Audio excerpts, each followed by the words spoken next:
오늘의 본문 말씀은 에스라 4장입니다. 성령님 지난주에 에스라 3장을 시작하면서 성전 건축이 시작되는 것을 알렸습니다. 그리고 지금 이 성전에 관한 기록은 6장까지 계속해서 연이어서 되고 있습니다. 그래서 그 중간에 있었던 일들 가운데 아주 중점적인 이야기가 하나 있는데, 그 이야기가 지금 에스라 4장 안에 기록되어 있습니다. 성도님들이 그 첫 시간에 에스라 시작하면서 첫 시간에 보시면 아시겠지만은 기원전 538년에 고레스 칙령에 의해서 바벨론의 포로들이 유대 포로들이 돌아오기 시작합니다. 그리고 오늘 말씀은 그 후에 2년이 지난 후에 그러니까 포로로 돌아오고, 포로가 538년이니까요. 2년이 지난 후는 536년 되겠죠. 그래서 기원전 536년에 성전이 재건되기를 시작합니다. 그리고 그 성전이 이제 제2성전이겠죠. 제1성전은 뭘까요? 여러분이 너무나 잘 아시는 솔로몬 성전입니다. 그리고 지금 이 성전이 바로 스룹바벨 성전이라고 하는 제2성전이죠. 이 성전이 제2성전이고, 여러분이 또 신약 성경에 가시면 헤롯이 나중에 재건하게 되는 BC 기원전 19년부터 성전 재건을 시작하는데요. 그게 바로 제3성전이라고 할 수 있는 헤롯 성전입니다. 그래서 오늘 성전은 결국 제2성전이죠. 그런데 이 성전이 지금 4장 24절 오늘 마지막 절 본문을 읽었는데요. 그 본문에 보시면 다리오 제2년까지 중단되었다 이렇게 말하고 있습니다. 그러니까 다리오 제2년이 언제냐면은 기원전 520년입니다. 520년. 그러면 방금 전에도 말씀드렸다시피 538년에 기원전 538년에 돌아오고, 그 후 2년에 성전을 짓기 시작합니다. 고레스 칙령에 의해서 넌 돌아가서 성전을 지으라 그랬으니까. 그러면 536년이겠죠. 그 536년에 성전이 재건되기를 시작했는데 그때 멈추고 520년까지 다리오 제2년까지 성전 재건이 시작되다가 536년에 멈췄다가, 그 멈춘 시간이 언제까지였냐면은 오늘 4장 24절에 다리오 제2년까지라면 520년까지 중단되었다는 것이죠. 그러면 총 16년 동안 성전이 짓는 것이 시작했다가 중단되었다는 것이죠. 그 중단된 역사, 왜 중단되었느냐라는 것이 바로 이 4장에 기록되어 있던 내용입니다. 그리고 5장은 다시 시작되는 내용입니다. 성전 재건이. 그러면 왜 성전이 중단되었을까요? 그 중단된 내용을 오늘 본문이 정확하게 얘기하고 있는데요. 그것을 한마디로 말하자면은 성전 재건을 하는데 방해가 있었다는 것입니다.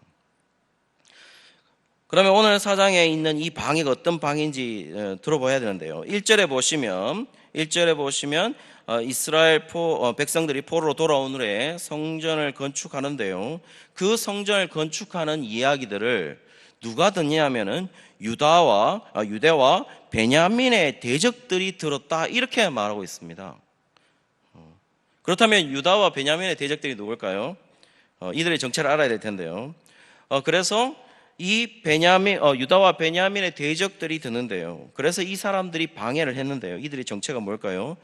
정체는 딱 두 종류, 조금 관련된 정체 한 명, 방해하는 무리 한 명, 그리고 거기에 또 다시 관련된 방해하는 무리 한 명, 이렇게 두 종류가 나오게 됩니다. 대적의 정체를 알려줍니다. 오늘 본문에서 유다와 베냐민의 대적이 있었는데, 그 대적의 정체가 뭐냐면은 누굴까요? 유다와 베냐민의 대적이라면 쉬운 문제인데요. 유다와 베냐민이 아닌 사람들이죠. 그렇겠죠. 베냐민의 대적이니까 유다와 베냐민이 아니죠. 유다와 베냐민이 여러분 12지파에 나누어지고, 여러분 그 다윗 다음에 솔로몬 다음에 어떤 일이 발생하죠? 남유다와 북이스라엘이 갈려지죠. 남유다에 속해져 있던 지파가 어느 지파들일까요? 바로 유다와 베냐민 지파입니다. 그러면 유다와 베냐민의 대적들이라는 말은 결국 누구를 말하냐면은 결국 북이스라엘에 있는 사람들이죠. 그 사람들을 얘기합니다. 그리고 북이스라엘 사람들이라고 말하는데 그 북이스라엘의 대표적인 사람들이 누굴까요? 여러분이 너무나도 잘 아시는 바로 수도 사마리아에 있는 사마리아 사람들입니다. 2절에 보시면 정확한 이야기를 합니다. 2절에 그 사마리아 사람들이라 하는 이야기를 어떻게 알 수 있는지를 얘기를 합니다. 거기 보시면 아수르 왕 에살핫돈이 우리를 이리로 오게 했다 이렇게 말하고 있어요. 아수르 왕 에살핫돈이 우리를 이리로 오게 했다라고 하면 그럼 아수르 왕 에살핫돈이 이리로 오게 한 사람들이 누구냐면 알게 되는 거죠. 그 사람이 누구냐면 에살핫돈은 그 아수르 왕으로 북이스라엘을 멸망시켰거든요. 그리고 나서 북이스라엘 지역에 있는 사마리아 지역을 중심으로 해서 그 백성들을 포로로 데려가고 강제 이주시키고 또 이방 민족들을 북이스라엘 지역으로 이주시키면서 혼혈 족속으로 만들게 됩니다. 그렇게 해서 생겨난 무리가 누구냐면은 바로 사마리아인 것이죠. 사마리아. 그러니 포로들이 돌아오고 나서 이 혼혈 족속에 있는 사마리아를 당연히 유대 민족이라고 여길 수 있겠습니까? 여기지 못했던 것이죠. 그래서 이 사람들을 이방인으로 간주해버린 겁니다. 그건 이제 신약 성경에 나오시면 왜 사마리아 사람들을 짐승 취급했는지, 왜 이방인처럼 취급했는지가 여기서부터 나오게 되는 것이죠. 실제로 그 사마리아 지역이 어떠했느냐라는 이야기를 열왕기하 17장 얘기를 하고 있습니다. 열왕기하 17장에 보시면 아주 자세하게 설명을 하고 있습니다. 열왕기하 저자는 이런 말을 합니다. 북이스라엘 사람들이다. 그리고 북이스라엘 사람들인데 이 사람들 역시 물론 여호와를 섬겼다. 여호와를 섬긴 무리들이었다. 북이스라엘이니까요. 아무래도 12지파 중에 유다와 베냐민을 나머지 지파의 기업을 얻었던 사람들이니까요. 에브라임을 중심으로 말이죠. 어쨌든 이 사람이 섬겼는데 열왕기하 17장에서 얘기하고 있는 것은 뭐냐면 이 사람들을 규정을 합니다. 어떻게 규정하냐면 이 사람들이 우상 숭배자들이다. 똑같은 여호와를 섬겼다 하더라도 이 사람들이 지금 이 사람들의 상태가 뭐냐라고 묻는다면 열왕기하 저자는 17장에서 정확하게 우상을 섬기는 무리들이었다 이렇게 말합니다. 오늘 본문도 똑같은 이야기를 합니다. 이 사람들이 뭐라고 얘기하냐면은 자기들에 대해서 규정을 했습니다. 유다와 베냐민 사람들 보고 뭐라고 규정했냐면은 우리들이 하나님께 예배했다 이렇게 말하고 있어요. 우리는 그냥 사마리아죠. 북이스라엘 사람들입니다. 사마리아 우리는 하나님께 예배했다라고 얘기를 하고 있어요. 물론 맞죠? 맞지 않나요? 북이스라엘 사람이니까 어느 정도로 여호와를 섬겼던 무리들, 이스라엘 백성인 것만은 분명합니다. 그리고 자기들이 함께 여호와를 섬기는 무리들이었으니까 지금 뭘 요구하고 있냐면 유다와 베냐민 사람들아, 그러니까 남유다 너희들 성전을 고레스 칙령으로 돌아와가지고 지금 성전을 지으려고 하는데 우리도 같은 하나님을 섬겼으니까 우리도 함께 참여하게 해다오. 이거를 요구하게 된 거죠. 그런데 그 요구한 바에 대해서 3절에서 그 성전을 짓기 위한 감독들, 그러니까 지도자들이죠. 그거를 짓기를 감독하는 그 무리들이 함께 짓기를 원하는 사마리아인들의 제안에 대해서 판단하기 시작합니다. 무슨 판단을 하냐면은 그 제안을 내가 거절하겠다 이렇게 말합니다. 그러면서 그 거절하는 내용을 보시면 뭐라고 얘기하냐면은 나는 너희와 우리와는 상관이 없다 이렇게 말하고 있어요. 상관이 없어 난 너희들하고 이렇게 말합니다. 실제로 원문 성경에 보시면 어떻게 되어 있냐면 원문 성경에 아주 그냥 원색적으로 그냥 의역하지 말고 직역적인 표현을 하면 이렇게 되어 있습니다. 너희는 우리가 아니다 이렇게 말합니다. 너희는 우리가 아니야 이렇게 말하고 있는 것이죠. 영어 성경은 어떻게 표현되어 있냐면은 너희는 우리와 함께 할 수 있는 것을 아무것도 가진 것이 없다. You have nothing to do with us 이렇게 되어 있거든요. 그래서 수거적인 표현으로 have nothing to do with 이라면 무슨 상관이 있다 이거로서 수고로 해석하거든요. 이 수거적인 표현의 의역을 해석한 것이 바로 오늘 본문입니다. 너희와 우리와는 상관이 없다. 그런데요, 이 영어 성경을 직접적으로 표현하면 아까 제가 말씀드렸죠. 너희와 우리와 함께 할 수 있는 것이 아무것도 가진 것이 없어. 그걸 더 직역적인 히브리 성경으로 표현하면 너희는 우리가 아니다. 한마디로 뭐죠? 너희와 지금 우리와 공유된 것이 너희는 우리가 아닐 뿐더러 너희와 함께 할 수 있는 것, 너희와 함께 공유되어 있는 것이 아무것도 없다. 이렇게 말하고 있는 것이죠. 그런데 실제로 한번 보시죠. 사마리아 사람들의 원래 사마리아가 생성된 이유가 뭔데요? 사마리아의 조상들이 누군데요? 같은 하나님을 섬겼다는 사람들이죠. 같은 하나님을 섬겼습니다. 그런데 3절에 보시면 하반절에 뭐라고 하면 홀로라는 단어를 사용해요. 홀로. 여기 보시면 3절에 보시면 3절에 이렇게 되어 있습니다. 이스라엘 하나님 여호와를 위하여 우리가 홀로 건축하겠다. 홀로 건축하겠다. 이 홀로라는 단어가 아야드라는 단어입니다. 이 홀로라는 단어는 한 단위의 백성을 말하는 거죠. 한 마음의 백성으로서 이 일을 감당하겠다라고 얘기를 하면서 함께 성전을 건축한 것을 거절합니다. 한마디로 말해서 지금 이스라엘 사람들은 뭐라고 얘기하는 거죠? 유다와 베냐민 백성의 이 남유다 백성들은 뭐라고 얘기하는 겁니까? 너희들은 우리와 다르다. 이 얘기를 하고 있는 것이죠. 너희는 우리 단위에 들어올 수 없어. 이 얘기를 하고 있는 것이죠. 그런데요, 그들의 이유는 뭐였습니까? 나도 너희들과 같은 하나님을 섬기고 있지 않느냐. 이거였습니다. 과연 같은 하나님을 섬기고 있는 걸까요? 이미 사마리아인들은 생성되면서 어떻게 됐습니까? 혼합 민족이 되었죠. 사마리아가 가지고 있는 종교도 이미 이스라엘이 가지고 있었던 여호와 유일신 사상이 아닙니다. 왜곡되어 있죠, 벌써. 그러므로 사마리아 백성들은 이미 혼합 민족이 되어 있습니다. 한 마음이 아닌 그들이 같이 짓는 것은 이미 성전은 이미 하나님이 아니죠. 그들이 사마리아 지역의 사마리아 사람들이 함께 짓는 성전은 어떤 성전일까요? 여러 하나님이 있는데, 여러 신이 있는데 그 중에 한 하나님의 집, 성전을 짓고 있는 것이죠. 그럴 가능성이 다분히 높았던 것이죠. 다른 신자들과 전혀 다를 바가 없는 성전을 같이 짓기를 원하는 것이죠. 무엇을 할 수 있을까요? 어려운 말일 수도 있지만 하나님은 교집합이 아닙니다. 남유다는 하나님을 섬기고 있습니다. 사마리아 이쪽 북이스라엘 쪽에 있는 사마리아인들은 하나님도 섬기고 있고 다른 신들도 섬기고 있습니다. 설사 이 하나님이 남유다가 섬기고 있는 이 하나님과 같은 하나님이라 할지라도 지금 이 사마리아를 규정할 수 있는 것은 함께 지을 수 없는 한 단위의 백성이 아닌 것이죠. 갈라디아서에도 보시죠. 디모데 전서에도 보시죠. 다 어디에 말하고 있는 것이죠? 바울이 누구에게 편지를 보내고 있는 것이죠? 믿지 않는 자들에게 편지를 보내는 것인가요? 아니죠. 믿는 사람들에게 보내는 것이죠.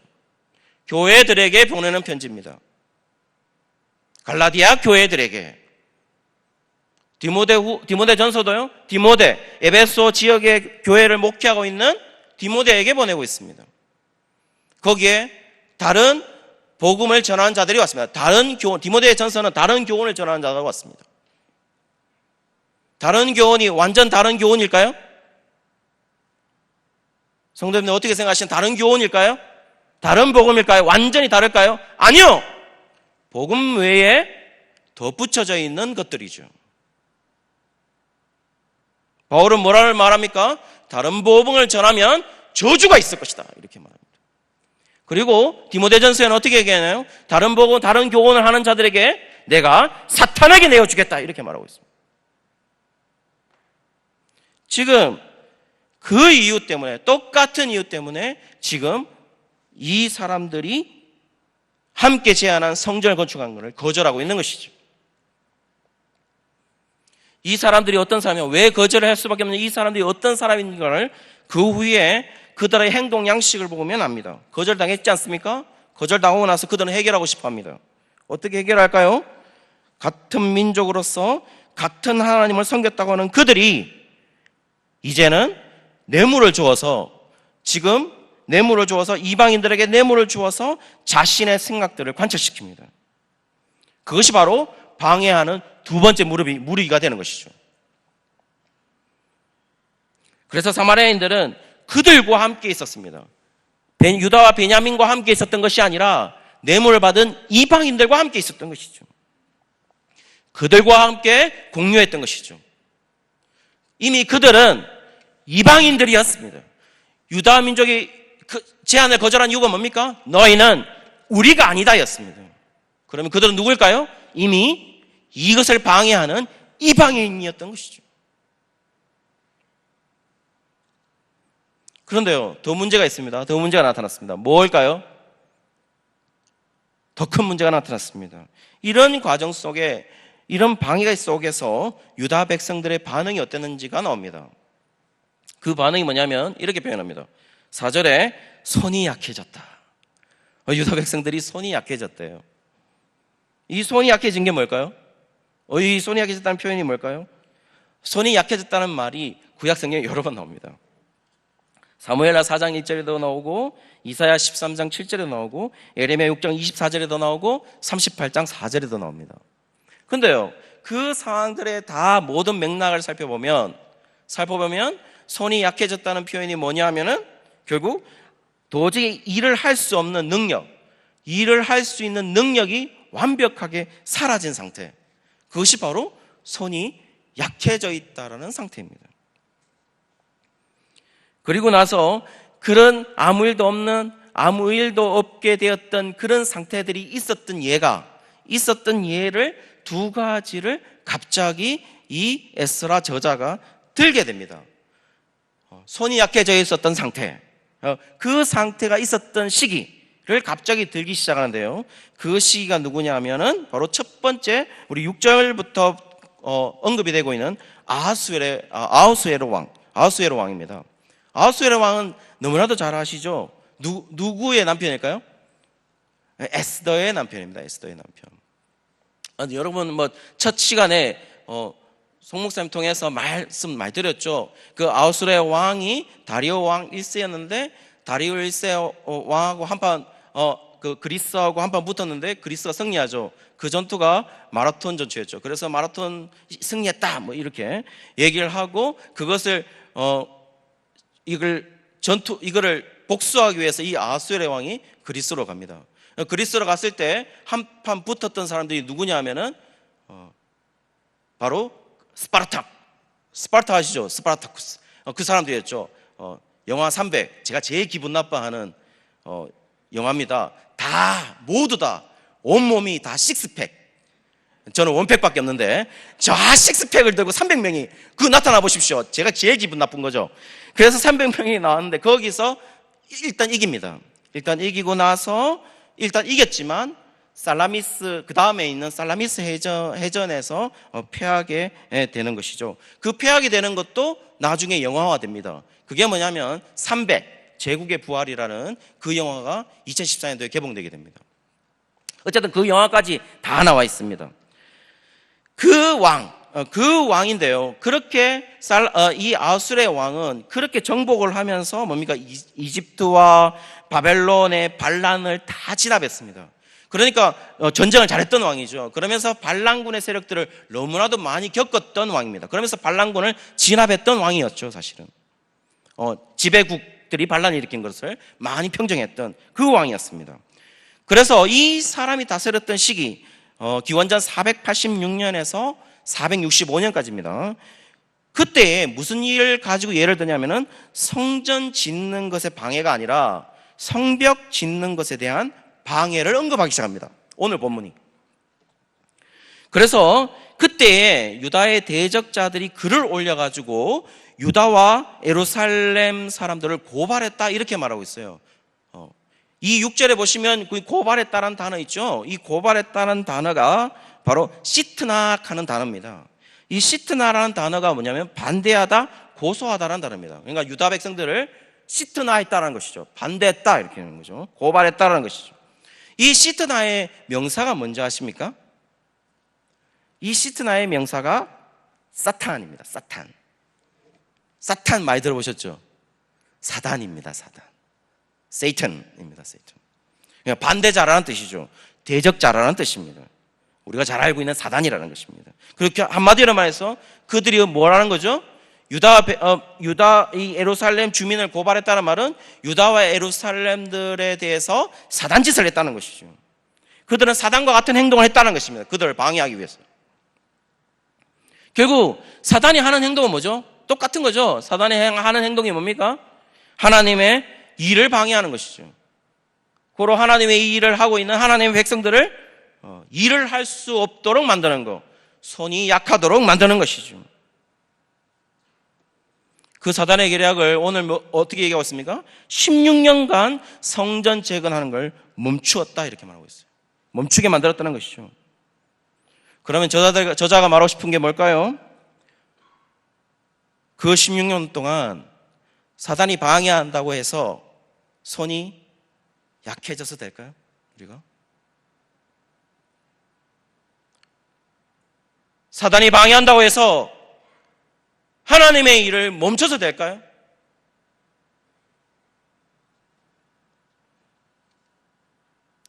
영적으로 볼 때 우리가 영적으로 본다면 언제든지 재개될 수 있도록 시작하고 준비될 수 있는 그런 필요가 있음에도 불구하고 이들은 손이 약해졌습니다. 그런데요, 똑같은 아하수에르의 왕 때 그 와이프가 누구였다고 그랬죠? 여왕이 누구였다고 그랬죠? 에스더였나요? 왕후가.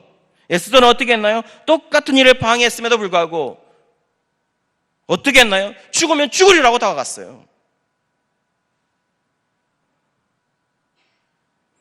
지금 우리는 우리 성도님들의 삶에 저와 똑같죠? 저와 여러분 성경님 모두 성도님들의 삶에 사단의 공격이 없는 것은 아닙니다.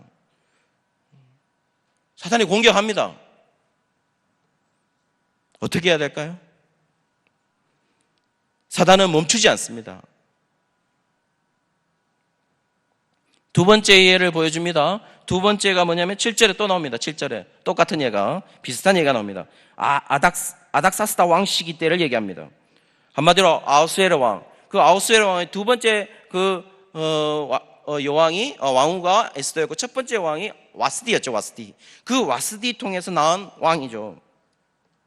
긴 팔을 가져서 롱기마누스라는 이 별명을 가졌던 이 아닥사스다 왕. 당연히 뭡니까? 이 아닥사스다 왕도 뭐가 있었냐면은 이 그리스와 이집트를 잡아먹었고, 그러면서 뭡니까? 여기서 반란이 너무나도 많이 있었습니다. 그러면 그때 그 아닥사스다 왕 때 성벽을 건축할 때 다시 그때 성벽을 유대인들이 건축하기 시작합니다. 유다 백성들이. 그때 유대인들의 적대자들이 말합니다. 7절에 뭐냐면 아람어로 기록을 했고 12절과 16절에 상소장을 주는데요. 그 상소장 내용이 12절에서 16절까지 그 내용이 있습니다. 13절에 보시면 그 상소장 내용, 저들이 성벽을 짓게 해서는 안 됩니다 하는 그 내용 속에 13절에 보시면 그들이 성벽이 완공되면 어떻게 되면 강해집니다. 그리고 강해지기 때문에 조공과 관세와 통행세를 바치지 않을 것입니다. 이렇게 얘기합니다.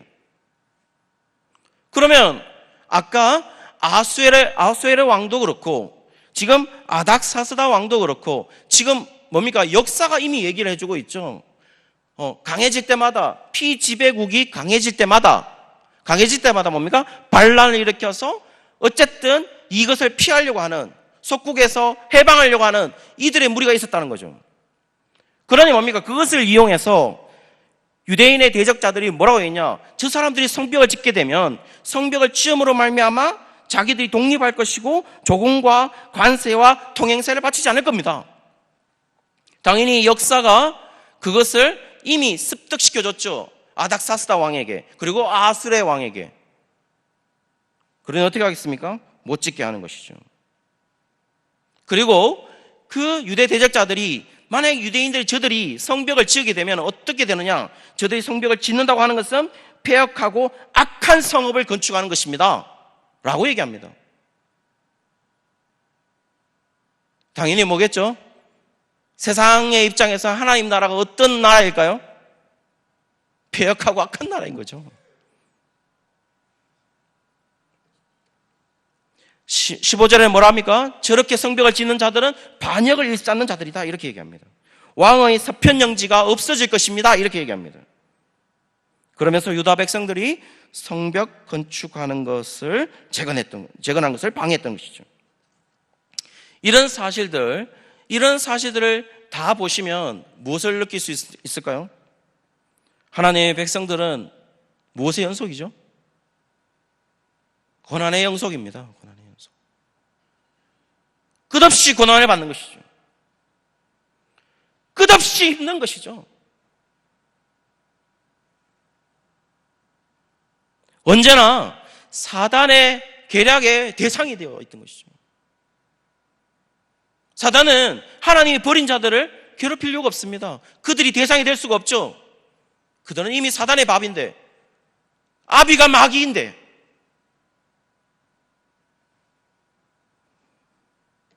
사랑하는 성도 여러분, 속지 말아야 됩니다. 그러나 하나님의 백성이라는 사람들이 어떻게 했을까요? 인내하면서 준비했을까요? 아니요. 똑같은 시기에서 학개 선지자가 이렇게 얘기를 했습니다. 1장 4절인데요. 이렇게 말합니다. 1장 4절에 보시면 이 성전이 황폐하였거늘 너희가 이때에 판벽한 집에 거주하는 것이 옳으냐 이렇게 말하고 있습니다. 똑같은 시기의 이야기입니다. 성전은 지금 건축되는 것이 멈춰져 있습니다. 그런데요, 학개서 1장 4절에 보시면 성전이 멈춰져 있는 16년 동안 어떻게 했느냐? 이스라엘 사람들이 성전 짓기를 포기하고 손이 약해져서 뭘 했느냐? 오히려 자신들의 판벽한 집을 건축했다는 것이죠. 이 판벽한 집이 뭘까요? 지붕을 백향목 판자로 덮은 아주 고급스러운 집입니다. 하나님의 백성이라는 자들이 지금의 자신의 상황을 하나님의 눈으로 파악하지 못하고 자신들의 상황만을 보고 살았다는 것이죠. 그들은 그렇게 살 만큼 세상적으로는 판벽한 집에 살 만큼 그들은 약해져 있던 무리들이 아니었다는 것입니다. 세상적으로는. 그러나 오늘 본문은 이들을 향하여 정확한 판명을 내렸습니다. 이들의 상태를 향하여 정확하게 묘사를 했습니다. 뭐라고 말하냐? 손이 약해졌다 이렇게 말하고 있습니다.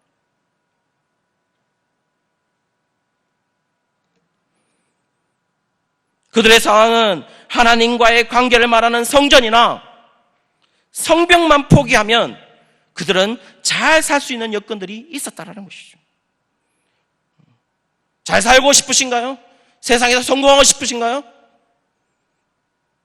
하나님만 포기하면 됩니다. 하나님만 버리면 됩니다. 저희들은. 그럼 잘 살 수 있습니다. 아무 걱정 안 하고.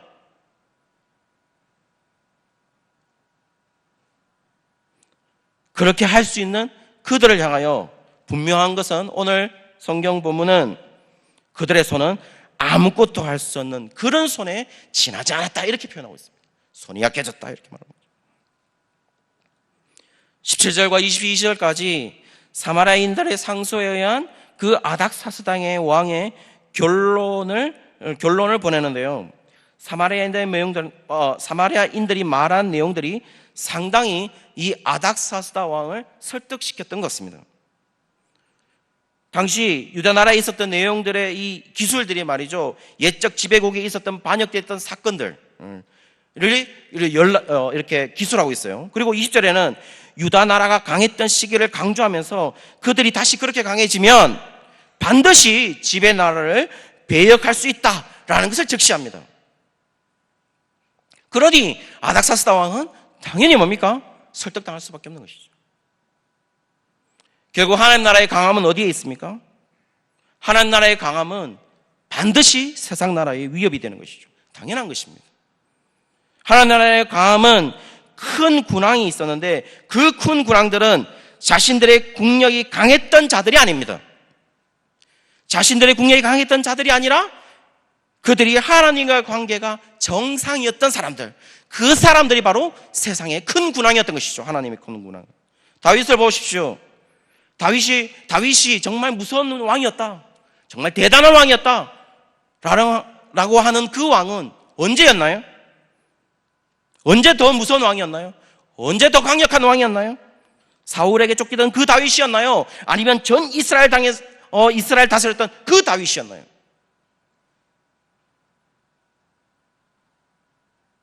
물론 이런 사실들을 지배국들은 모릅니다. 단지 사단만이 알고 있는 것이죠. 그래서 이 세상의 군왕들을 통해서 방해하고 있는 것입니다. 지금 그들이 단순히 앞에 지금 상황은 성전을 맡고 있습니다. 그리고 예를 들었습니다. 성벽을 맡고 있습니다. 그들은 성전 짓는 걸 지금 방해하고 있는 걸까요? 막고 있는 걸까요? 그들은 성벽을 짓는 것을 막고 있는 걸까요? 그렇지 않습니다. 지금 에스라의 저자는 이 일을 기록하면서 세상이 다스리는 군왕, 그 군왕을 다스리는 사단은 하나님의 관계를 회복하는 것, 정상화되는 것을 반대하고 있는 것이죠. 막고 있는 것입니다. 지금 유다 백성들의 이 성전을 짓는 이유가 무엇일까요? 느헤미야로 넘어가서 성벽을 재건하는 이유가 무엇이었을까요? 왜 갑자기 에스라 저자는 앞에 본문에 성전을 짓는 얘기를 하다가 제일 마지막에 성전이 그때까지 다리오 2년까지 방해받아서 정지되었다, 그 중간에 뭘 기록하고 있나요? 갑자기 뭡니까?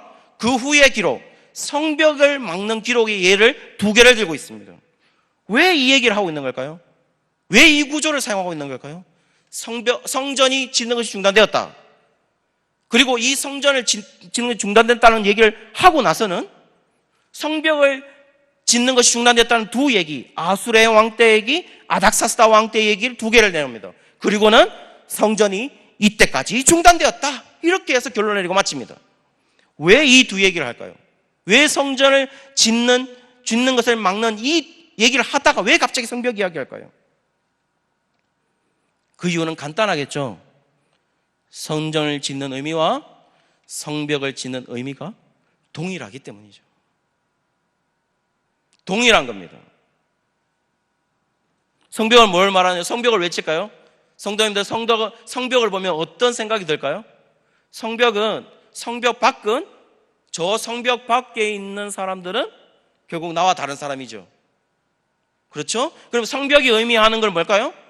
나와 같은 바운더리의 백성들이죠. 경계선인 것이죠. 하나님의 백성인 자들과 하나님의 백성 아닌 자들의 그 구분하는 경계선 역할을 하는 것이 뭘까요? 성벽인 것이죠. 성전은 뭘까요? 그 경계선 안에 있는 자들이 하나님과의 관계성을 의미하는 것입니다.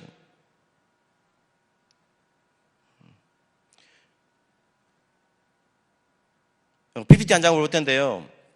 고레스 왕의 칙령이 있었잖아요. 그 고레스 왕의 칙령으로서 돌아오게 됩니다. 돌아오게 될 때 그 고레스 왕을 어떻게 묘사했는지 한번 보실까요? 이사야 45장 1절입니다. 이사야 45장 1절에 보시면 이렇게 되어 있습니다. 여호와께서, 이 고레스에게 말한 겁니다. 여호와께서 고레스에게 말씀하셨는데요. 뭐라고 하냐면 여호와께서 그의 기름 부음을 받은 고레스에게 이같이 말씀하시되, 이렇게 되어 있습니다. 자, 그러면 저 기름 부음을 받았다는 이 헬라어 단어가, 히브리 단어가 뭘까요? 기름 부음을 받은 자가 뭘까요? 메시아입니다. 메사야입니다. 메시아라는 거죠.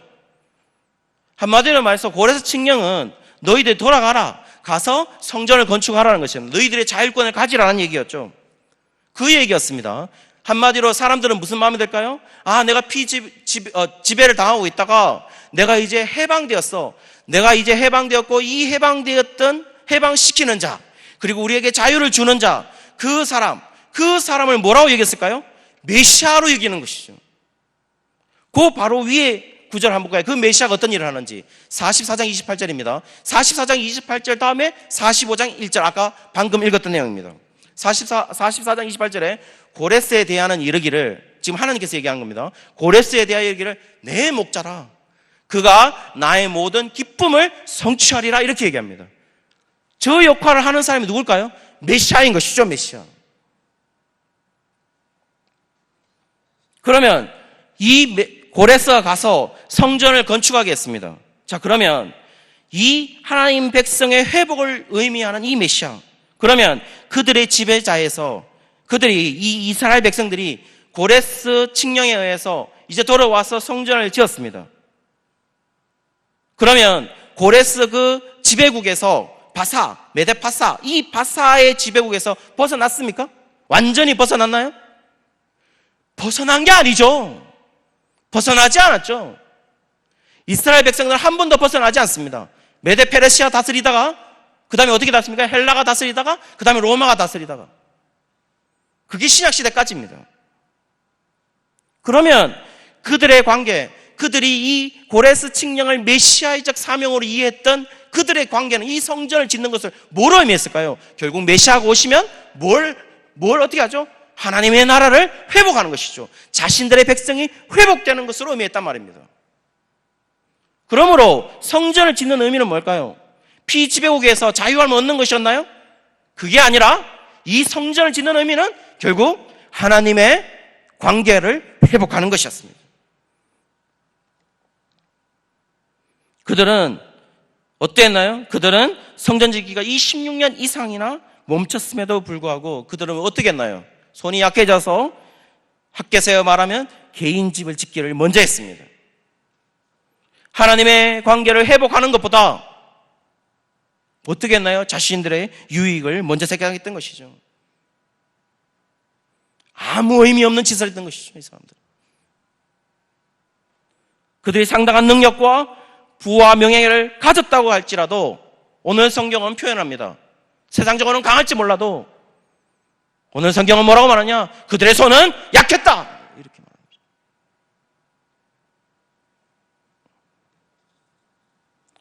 요한복음에 보시면 아주 모순된 행동이 나옵니다. 요한복음 2장에 보시면 오히려 성전 짓는 걸 어떻게 하죠? 그 성전 짓는, 이거 헤롯 성전입니다. 왕궁이 들댔던 것입니다. 성전 짓는 것을 독려하는 것이 아니죠, 예수님이. 오늘 본문은 성전 짓는 걸 독려했는데 요한복음 2장 어떻게 합니까? 독려하는 것이 아니라 예수님이 뭐라고 말합니까? 46년 동안 짓고 있는 그 성전을 향하여 뭐라고 말합니까? 파괴하라, 헐라, 이렇게 명령하는 것이죠. 상당히 모순되지 않습니까? 오늘 성경은 성전 짓기를 독려하고 있는데 왜 요한복음에 이 예수님은 왜 이 성전을 헐라고 말하는 것일까요? 모순되는 걸까요? 아닙니다. 요한복음의 성전은 무엇을 의미했나요? 자신들의 유익을 위해서, 하나님이 아닌 헤롯의 자신의 야망을 위해서. 헤롯이 어느 나라 사람인가요? 헤롯이 어느 나라 사람일까요? 유대의 왕이었지만 어느 나라 사람일까요? 이둠의 사람이었지 않습니까? 에돔 사람이었습니다. 에돔 사람. 에돔 사람인데 유대교로 개종을 해서 자신이 뭡니까? 로마에서 파견하는 왕으로서 이 유대를 잘 다스리려면 어떻게 하면 됩니까? 유대 사람들이 가장 잘 듣는 저 사람이 어떤 사람이면 이 말을 제일 잘 듣겠어요? 메시아이면 되죠, 메시아. 그런데 그 유대인들이 생각하는 메시아가 누굴까요? 그 메시아는 다윗 왕 같은 사람이죠. 다윗 왕이 뭐 했나요? 두 가지를 했죠. 대표해서 싸웠죠. 이스라엘 대표해서 싸웠습니다. 그리고 뭘 했나요? 성전을 준비했죠.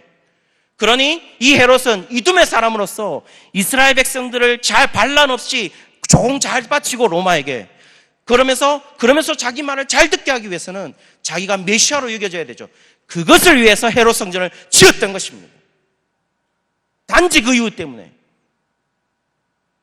그리고 신구약 중간기 동안 제사장들은 어떻게 됐나요? 대제사장은 어떻게 임명됐나요? 원래 대제사장의 가문들은 어떤 가문이어야 됐나요? 사독 계열의 대제사장이었죠. 다윗 시대부터. 그런데 뭐였나요? 종교 지도자라고 하는 사람이 왕도 로마에서 파견하고 대제사장도 어떻게 합니까? 자기 말을 잘 들을 수 있는 사람, 로마의 말을 잘 들을 수 있는 사람들을 대제사장 시켰죠. 그러니 계속 바뀌는 겁니다. 몇 명이 서기도 합니다, 대제사장이. 원래 한 명인데. 사독계열의 대제사장. 이미 그것도 잃어버린 대제사장의 가문들입니다. 그 대제사장들이 바로 성전에 있었던 것이죠. 많은 사람들이 기득권을 행사했던 그 성전, 이제 자신들이 길리온 재물들을 가져오는 것이 아니라 거기에 아무 것이나 샀던 재물을 드리는 그 성전, 온갖 인간적인 것들이 난무하고 있는 그 성전. 결국 예수님은 뭐라고 말하나요? 이스라엘의 개인적 유익을 위해서 지었던 완벽한 집에 지나지 않는 그 성전을 향하여 헐라! 이렇게 말하고 있는 것이죠.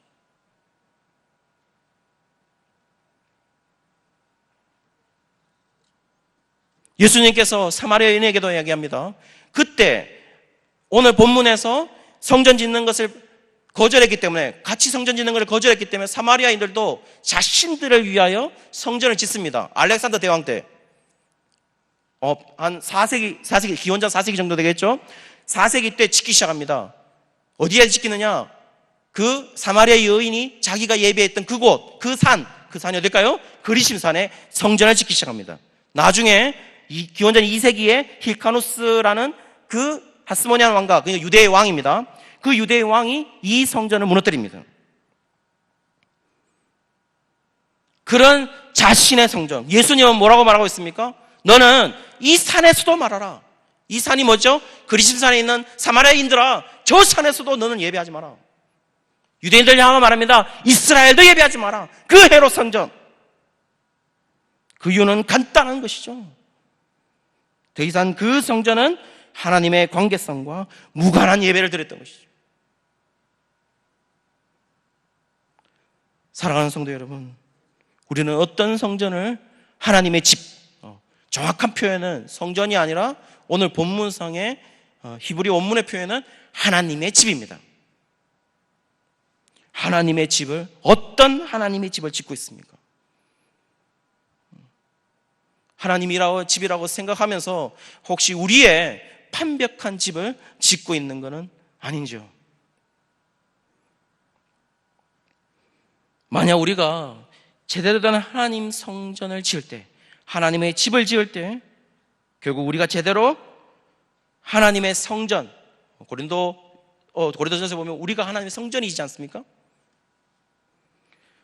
우리가 제대로 하나님의 성전이 되려고 할 때, 하나님의 집이 되려고 할 때 우리가, 다시 말해서 뭡니까? 아까 성전이 얘기했던 것이 뭘까요? 하나님의 관계. 그 관계성이 회복되려고 할 때 오늘 본문의 사단은 어떻게 했나요? 늘 가만히 있지 않았습니다. 방해했습니다. 속아서는 안 됩니다. 결국 어떻게 되나요? 이제 4장까지 쭉 5장 넘어가면 결국 하나님의 성전은 지어집니다. 다음 장에서 할 것입니다. 그렇다면 우리는요, 그것을 보고 우리는 소망을 가지고 지금에 있는 고난을 이겨내는 것이죠. 우리의 미래가 지금 아직 우리가 보지 못한 그 미래가 지금 우리의 현재의 삶을 결정하기 때문입니다. 설령 아무리 어렵다고 할지라도, 어려운 상황에 있다 할지라도, 사랑하는 성도 여러분, 우리에게 소망이 있는데 하나님의 집은 지어집니다.